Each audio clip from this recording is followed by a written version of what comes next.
Cette 27e session a été exclusivement consacrée à 2 points.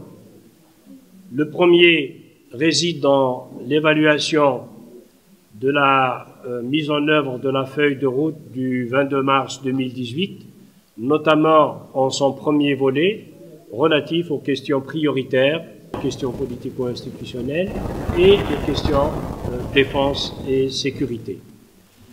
Au-delà donc de cette évaluation, il y a un deuxième point, c'est celui relatif à la présentation et à un échange autour du projet de pacte pour la paix qu'il est proposé de conclure dans le cadre de la résolution 2423 du Conseil de sécurité adoptée au mois de juin dernier. Nous avons également évoqué les grands chantiers qui attendent la mise en œuvre de l'accord à partir de ce mois-ci donc, qui sont inscrits dans la feuille de route du 22 mars 2018, dans son deuxième volet plus précisément, et qui concernent des questions telles la révision constitutionnelle, la charte pour la paix et la réconciliation et d'autres encore. Le pacte pour la paix a pour objectif final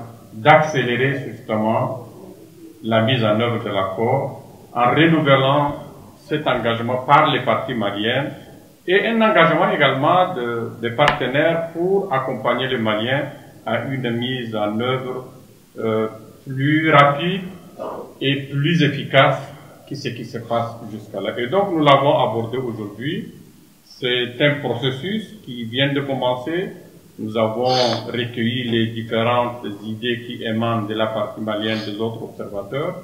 Ce processus va continuer jusqu'à New York pour qu'on puisse avoir un document consensuel qui, comme je l'ai dit et je le répète, ne remplace pas l'accord, mais a pour objectif tout simplement d'accélérer la mise en œuvre de l'accord. Tous nos compatriotes et au premier plan les premiers responsables de notre pays sont impatients de décliner tout l'accord pour que enfin les dividendes de la paix que doivent être les questions de développement, mais également les prestations de services à la base, que ces dividendes-là soient perceptibles par monsieur tout le monde, y compris ceux qui sont dans des endroits où on pense que l'accord ne s'applique pas, mais l'accord concerne tout le Mali.